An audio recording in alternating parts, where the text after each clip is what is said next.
Hey Alyssa, how are you doing? I'm good. How are you? I'm good, thank you for asking.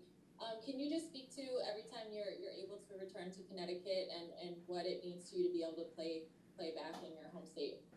Yeah, I love being able to come back to Connecticut. Obviously grew up here, played on a lot of fields in and around here, and kind of back in the old stomping grounds. So that always feels good. It brings an extra level of excitement. Obviously, knowing there's going to be a lot of friends and family in the stands as well, and old teammates and old coaches that I grew up playing with. So it's always really fun and exciting. And then just a quick follow-up. Casey was named as an alternate, and I was wondering if you could speak to her mentality in this sport and how she approaches both playing with the Red Stars and the U.S. Women's National Team. Yeah, I was obviously super excited for Casey to get this call and to be able to come to Tokyo as part of this team. Very proud of Casey. I know she's had quite a journey in her career, and to be able to get to this point, be named, as a member of the team coming over to Tokyo, and it speaks a lot, about who she is as a person and as a player because she kept fighting, she never gave up. And she just kept pushing and grinding day in and day out to earn her spot on this team, and I couldn't be more proud of her. Thanks, Alyssa. Yeah. Thanks, Ann. Let's go to Alex Campbell. Go ahead. Oops. Go ahead now. Hi, Alyssa. Thanks as always for taking the time. Appreciate it. For you, especially with recently how things haven't been going as you guys would have liked for the Red Stars, do you get a boost coming into national team camp? What's kind of that transition like for you, shifting from the NWSL season into preparing for the Olympics? I think we all have to hit a little bit of a reset, refocus here, leaving our club teams and coming back into camp. This is obviously the last, send off before heading overseas, and this is an opportunity to come back together as a national team and as a group, and get back on the field together and work on fine tune some last pieces. Thank you, Alex. Let's go to Michael Fornabeo. Did I pronounce that right, Michael? Close enough. I appreciate it. Fair enough. Alyssa, just want to ask you a little bit about coming home this time. How is it different than usual, and what's it been like getting back here? Like I said, it's always fun to come back to Connecticut. Obviously, this is a little bit added excitement with it being the send off to the Olympics. I think there's just the extra energy, extra excitement levels, knowing that we leave from here to head over to Tokyo. So, love coming back to Connecticut. Looking forward to a big, rowdy crowd at Rentschler Field. So, yeah, very much excited. You even get to see anybody though with protocols and all that? Yeah, it's a bit of a tease, but I'll be able to wave in the stands.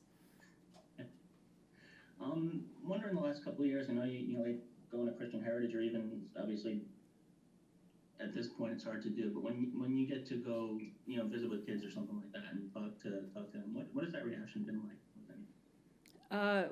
Sorry, say that again. Sorry, like if you obviously you're not doing clinics or anything like that at this point. I mean, if when you've gotten to talk to kids or young players, what does that mean to you, and what's the reaction been like for you? It's always, I love being able to give back and talk to any type of young kids, schools, clinics, whatnot.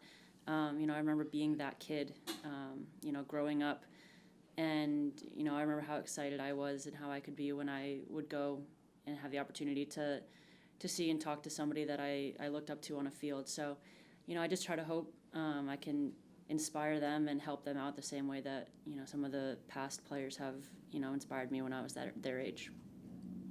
Thank you. Thank you. Back to Alexa Philippou. Go ahead, Alexa.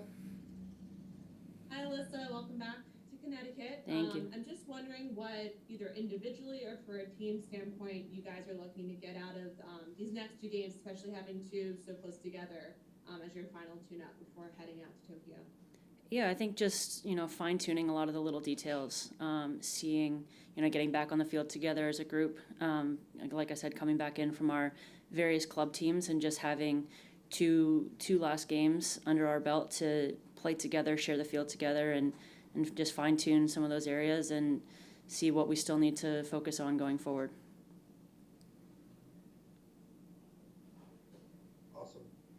go to Matt Finkel. Go ahead, Matt.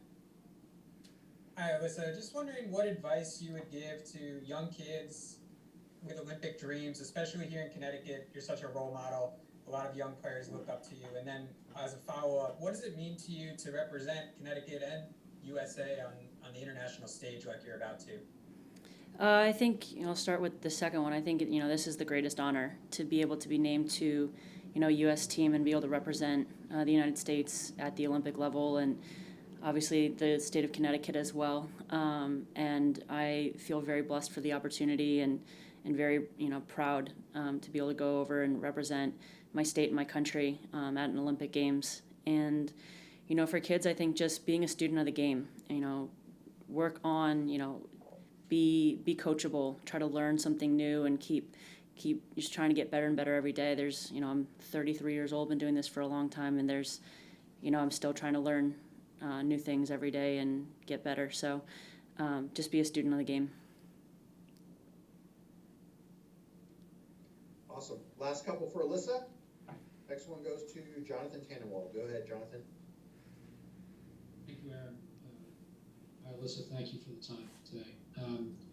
I know it connects a little bit to a question you were asked a few minutes ago. I know it has not been the easiest of starts to the season for the Red Stars, but with your veteran experience and all, how easy is it to put that out of mind, when you get to national team camp and just focus on this in a different slate? Yeah, everything's all about compartmentalizing. It's, I'm in Chicago. When I'm here. And that's how I've gone about it my whole career, and that's what I'm doing now, and that part doesn't change. Thank you, as always. Key thing for goalkeepers, compartmentalizing. Exactly. Juan Carlos Naeher, go ahead. You guys hear me okay? Can't hear that well, my friend. Go ahead. No, then I'll just type out the question. It's okay. Can I type out the question? Yeah, go ahead.